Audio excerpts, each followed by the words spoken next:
Shalom. All praises, honor, and glory going to Yahweh, Ba'ashem, Yahushai, Ba'ashem, Krakodash, double honors to the elders and apostles of Great Millstone. Salutation to you, Akim, just out there pushing this truth with all honesty and sincerity, by way of the highways and byways, going out on the streets teaching and preaching. This is your brother Nayab, and I'm back with another news update. This is for fair use and educational purposes only. Again, fair use. This is for educational purposes only. Without further ado, we just gonna get into it, man. As you see, I got a whole bunch of videos. Hopefully it's not more than about 10-15 minutes, so let's get into it.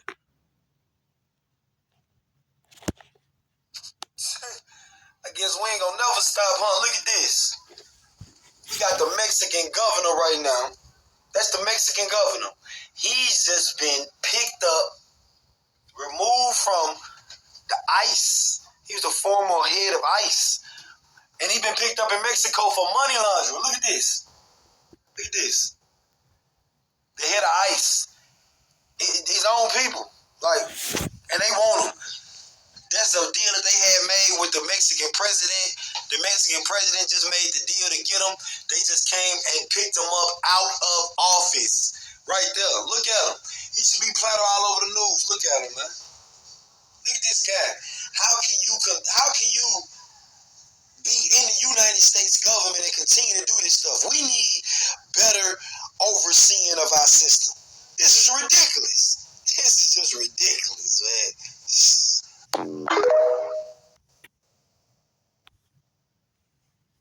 Kim Kardashian has reacted to the TikTok video speaking out on high-end fashion brands manufacturing. My bad, y'all.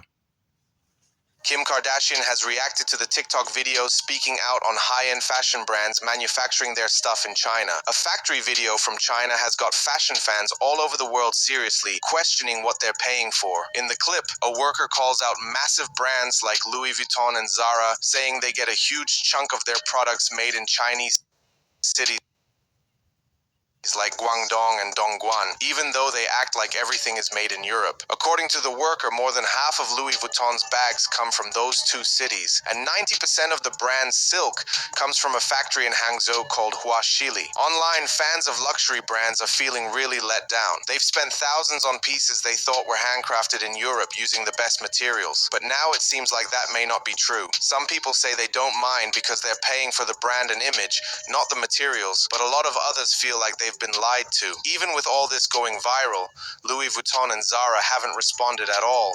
They haven't confirmed or denied anything, and that silence is only making people more suspicious. But not just videos that are exposing the truth. A few months ago, Dior's parent company LVMH got hit with serious accusations. One of their units was officially placed under court administration after officials found that workers were being extremely mistreated in their supply chain. Reports said workers were being paid as little as €2 an hour, had barely any breaks, and were being forced to work in awful conditions. This added even fuel to this, with people saying it proves luxury fashion isn't what it pretends to be. And now, Kim Kardashian has reacted to the TikTok videos that speak out against these brands. Underneath a post on it, Kim left a comment. In her comment, she wrote, "I know everyone would love it to be true, but it's not. As she's heavily invested in some of these brands, of course, she's going to say that. I'm not saying it's definitely true, but somebody needs to do a proper research into this." Now that factory workers are starting to speak up, some people believe more workers from other factories might start telling their stories too, and if that happens, it could change how everyone sees the luxury fashion industry forever. For this video's comment question,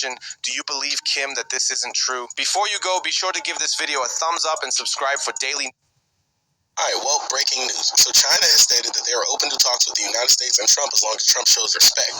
But the conversations also have to be based around Taiwan. You see, what just happened there is chestnut checkers, everybody.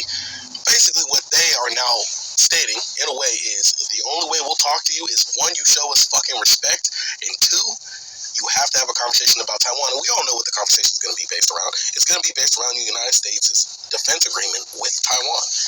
They want that shit out the window so they can invade openly how Russia is invading Ukraine. So, they have played chess, not checkers. Everybody, welcome to the shit show. Texas Muslim community needs your help. We have an opportunity today to buy one of the biggest churches in Texas and turn it into an Islamic sanctuary. This mega church can become one of the largest Islamic centers in Texas.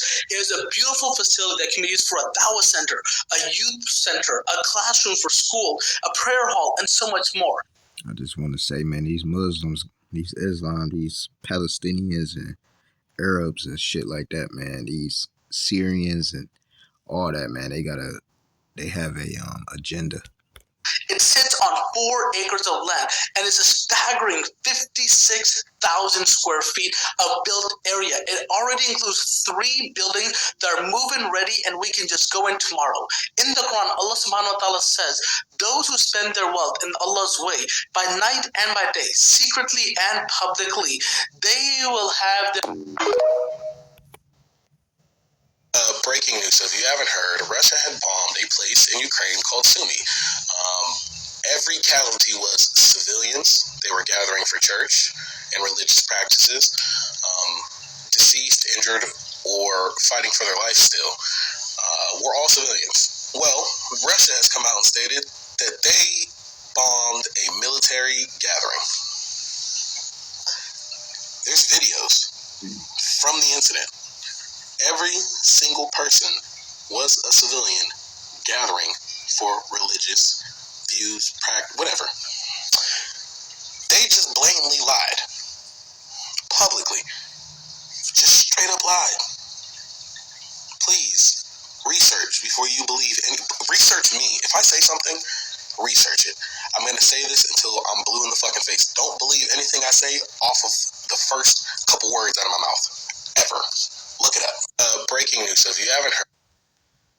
The UK Supreme Court has ruled that the legal definition of a woman is based on biological sex. The ruling followed a case between the Scottish Government, which argued trans people with a gender recognition certificate are entitled to sex-based protections, and campaign group For Women Scotland, who argued these protections should only apply to those assigned female at birth. So what does this actually mean in reality? This decision means women's only spaces, for example hospital wards or sports clubs, can legally exclude trans women if it's proportionate to do so. But judges stress that this isn't a victory for either side, as the Equality Act still recognises gender reassignment as a protected characteristic, aka you can't discriminate against someone just because they're trans. The Equality and Human Rights Commission says exclusion should be assessed case by case, with organisations considering gender-neutral options. While some see this ruling as clarifying the law, it raises concerns about exclusion for trans people.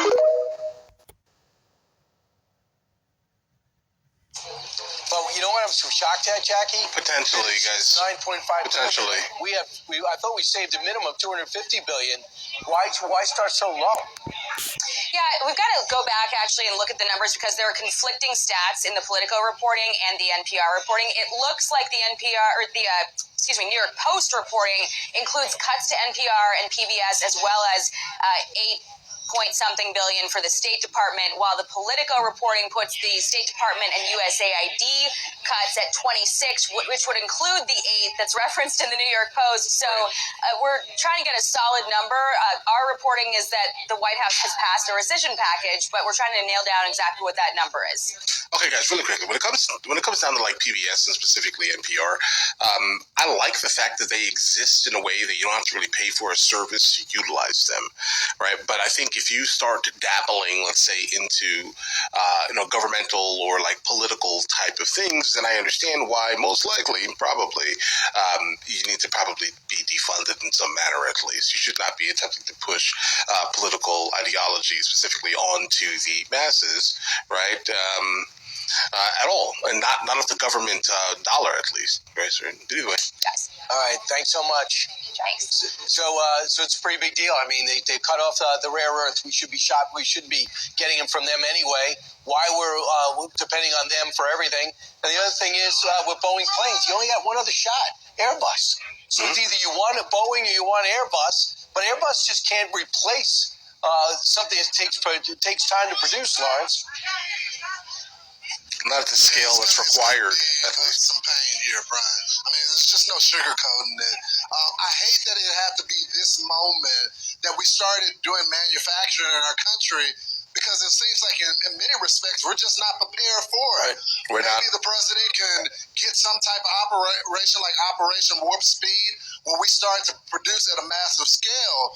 But I also think that it's just very interesting, as I made the point yesterday, that China is willing to stop planes when they didn't want to stop the planes when there was a pandemic going on. They could have known. Okay, guys, really quickly. I'm listening to him here, but here's something interesting here. I think the only way for like an Operation Warp Speed to actually come into play is if the government was to fund it. We are generally a country who doesn't really have any interest in the government funding gigantic programs. Now, another secondary thing would be lowering the interest rate so people can actually get like commercial-based loans and they can actually start manufacturing at a high level in the United States of America. But now, by lowering the interest rate, everything also gets expensive. It seems like a double-edged sword here. If you want more corporations to actually, step forward and say, we're going to go ahead and start manufacturing here, you have to lower the interest. But you know what I'm so shocked at, Jackie? Potentially, guys. 9.5 Potentially. billion. I thought we saved a minimum $250 billion. Why start so low? Yeah, we've got to go back actually and look at the numbers because there are conflicting stats in the Politico reporting and the NPR reporting. It looks like the New York Post reporting. Russia has sent a terrifying World War III threat to the UK, warning that they will kill all British people. Russian TV propagandist Vladimir Solovyov issued a direct threat to nuclear war and has declared the UK and US are directly waging war against us. He said that Russia sees right through a coalition of peacemakers and that world leaders would feel their consequences the same as the soldiers on the front line. He went on to say, it's not that they may perish, they will certainly perish. We will kill them all. A spokesperson for the UN Secretary General said that attacks against civilians and civilian objects are prohibited under international humanitarian law and that any such attacks, wherever they occur, must end immediately. Breaking news update. Senator Chris Van Hollen, the senator from Maryland, who is currently in El Salvador right now in a vehicle driving towards the prison to try to pressure the release of Kilmar Abrego Garcia. This man is vlogging this entire process. He is posting video updates of him trying to be a fucking political leader. This is nuts. This is my first time in 27 years, well, I'll say adult life. So this is my first time in the last 12 years I've ever seen a politician say and do what they say they are going to do to a T. And if you try to come like, oh, Trump said he was going to do, no, Trump is doing other shit.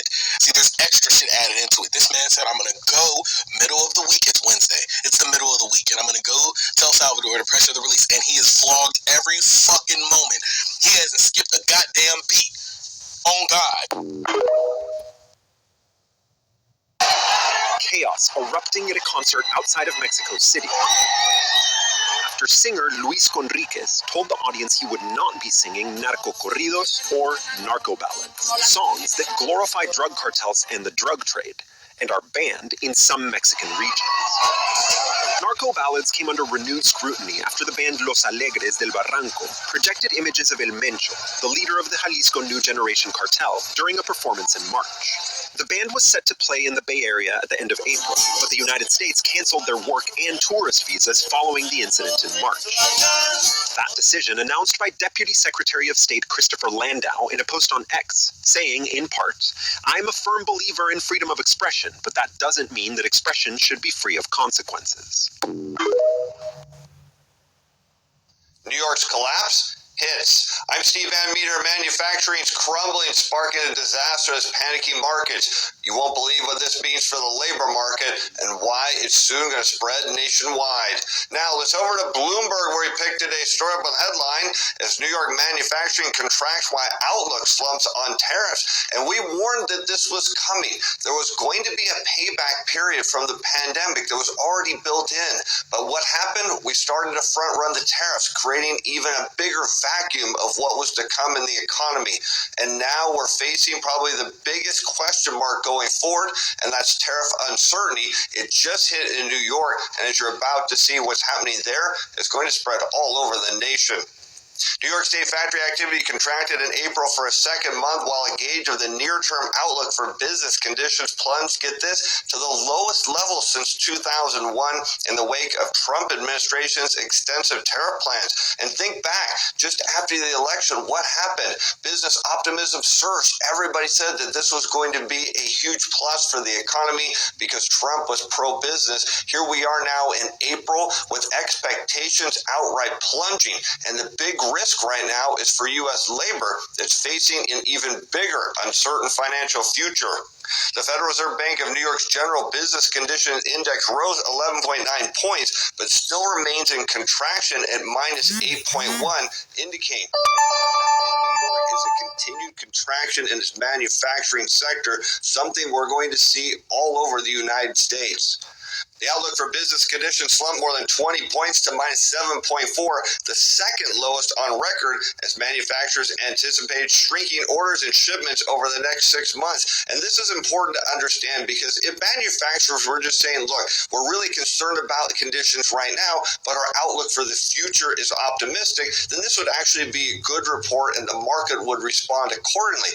But now the problem we're facing is, over the next 6 months, manufacturers are saying that new orders and shipments are going to go down, and this is going to have a direct impact on labor, because what they're saying is the policies that are coming out of the current administration are causing chaos, and that means for manufacturers a lot of uncertainty, leading to a plunge in demand.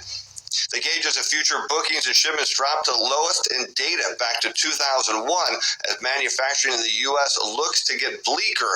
But the problem is all about U.S. labor, who has been reporting in recent surveys from the University of Michigan and the Conference Board. The expectations are plunging because they're worried about their finances, they're worried about their jobs, and they're worried if they could find another job if they lose one. And what we're seeing now from the New York Manufacturing Survey is, for workers, their worst nightmare is about to come true. New York. I told y'all tit for tat, bro. So Trump has now stated that they will be increasing the tariffs to 245%. I just realized they spelled tariffs wrong on this. Basically, because China told us that they're about to hit us with 125, he like, I bet, let's double it. And then gave them 245%. This has a lot of people on social media, mostly the shotties, upset, because Shein is claiming that they will be changing prices to things due to all the tariffs. You have others saying that Trump is being a bully.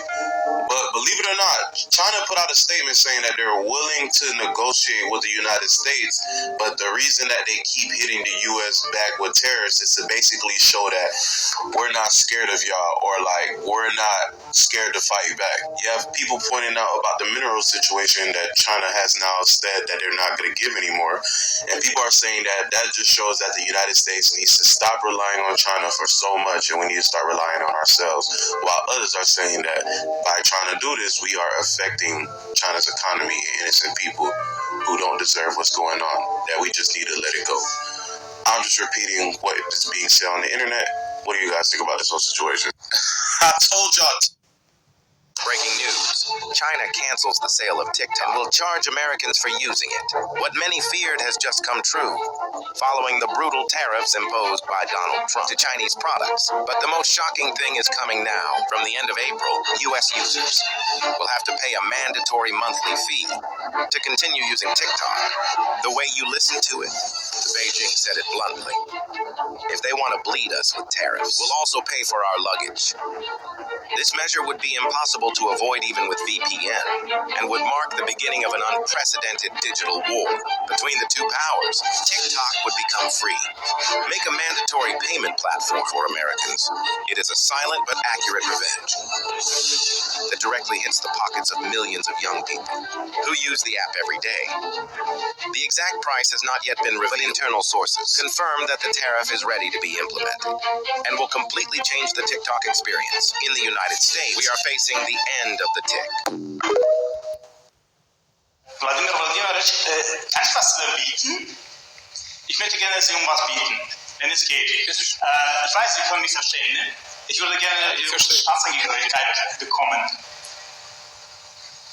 Ich möchte gerne, es gibt Probleme mit der ganzen Papierkram und ich dachte mir, wenn ich Sie frage, so freundlich, dann würden Sie mir helfen.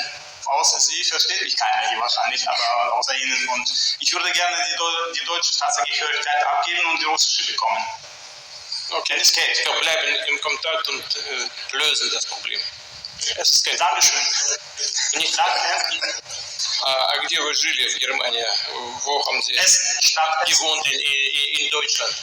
In Deutschland, in Stadt Essen, Nordrhein-Westfalen. Essen? Essen, ja. Промышленный район хороший. Ruhrpott, Ruhrgebiet. Раньше был, сейчас нет, больше нет. Warum denn nicht?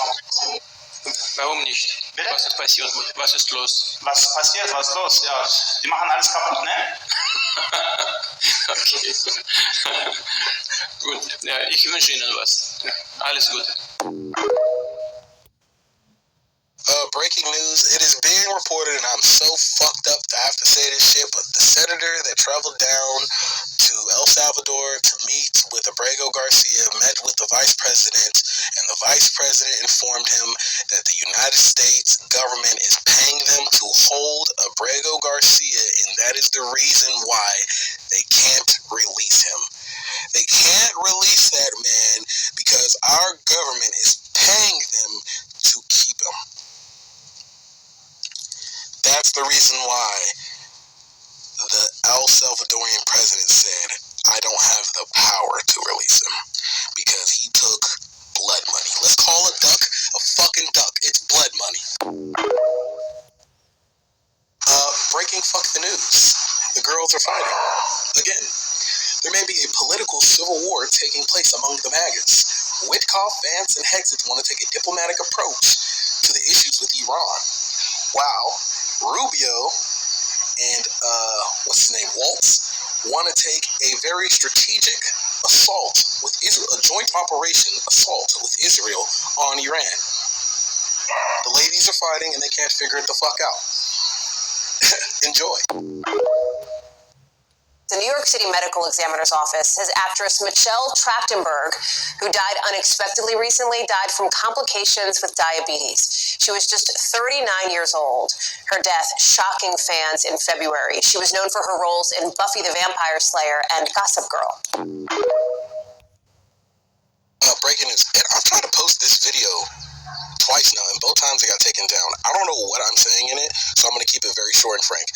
A federal judge, James Boasberg, has ruled that the Trump administration officials can be held in criminal contempt for violating his orders on turning all the planes around that had deportees on it that were heading towards El Salvador. I posted this video twice and it's got taken down both times, so kept it short and straight to the point. TikTok, don't fuck with me. Just when you think we have seen it all from Zuck, we are now finding out that he suggested wiping everyone's Facebook friends and making users start again to boost the platform's relevance. So just think about how many times Zuck has said the core mission for all of his platforms is to connect people. So this shocking revelation came after he took to the witness stand on Monday, which, if you didn't know, the US government currently has a lawsuit against Meta for anti-competitive practices, and the trial to force Zuck into selling Instagram and WhatsApp begun this week. Now, in this trial, a bunch of leaked emails were submitted as evidence, one of which entailed his wild strategy that he proposed to boost Facebook's tanking relevance. It read, one potentially crazy idea is to consider wiping everyone's graphs and having them start again. Fortunately, though, for everyone's parents, this idea was met with pushback from other executives, and it was never carried out. But it does show you the lengths that Zuck is willing to go to remain on top. Breaking fuck the news. A large geomagnetic storm is currently affecting the United States and will affect GPS, communications, satellites, and many other things. And I'm not gonna lie, my phone been acting fucking funky for the last hour. So I will update you with more information. It is without question Donald Trump's single biggest vulnerability right now, and the greatest threat to his standing even among his own voters and supporters. Remember, many Americans signed up for a wholesale disruption of the status quo and are not yet startled by the dismantling of federal agencies. Many of them wanted to turn the tables on some of our most trusted alliances, and many approve of more aggressive policies on immigration and deportations. But what no one, not a single voter, signed up for was an economy that is right now flashing red in a state of mortal danger. Just look at how the Dow closed today, down around 700 points. Related or not, just this afternoon, Jerome Powell, chair of the Federal Reserve, expressed some concern today, suggesting tariffs and the uncertainty surrounding their implementation could soon force the central bank to balance two somewhat conflicting goals: controlling inflation and supporting economic growth. Against inflation. They need to see pay growth here. The problem is, as new orders go down, it's not going to happen. Let's go back to 1998. We see a slowdown in new orders that enters a contraction. With a lag, it hits average hourly earnings. We see the same thing happen going into the dot-com bubble as new orders start to fall and then contract. With a little bit of a lag, once again, average hourly earnings decelerate. We see it happen again going into the global financial crisis. We see it after the crisis. We see it happen around 2015 going into 2016 when the world was facing a globally synchronized recession.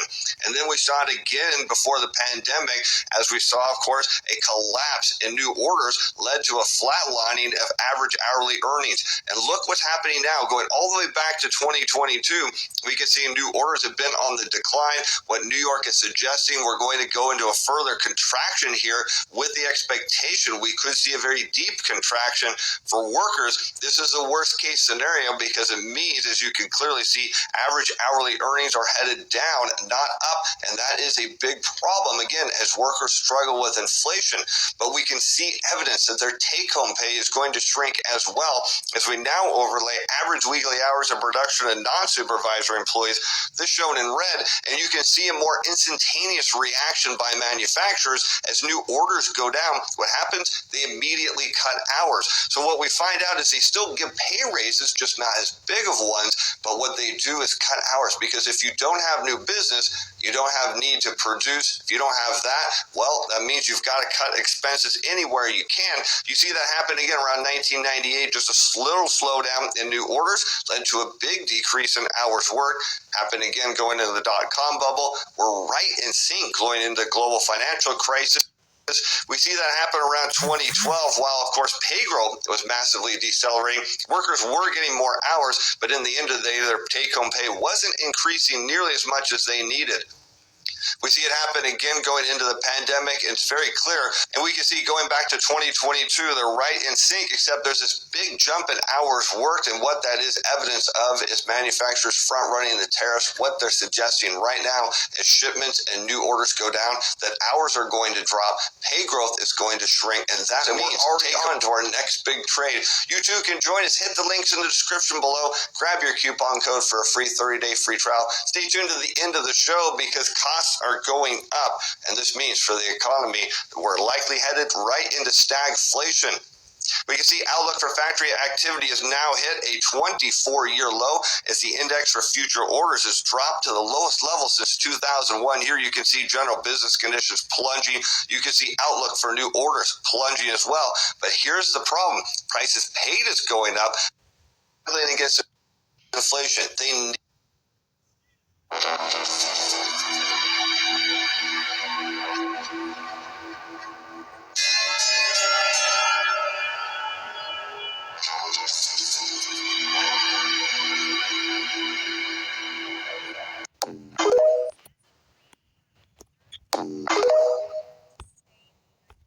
All right, that's it. Until next time, shalom.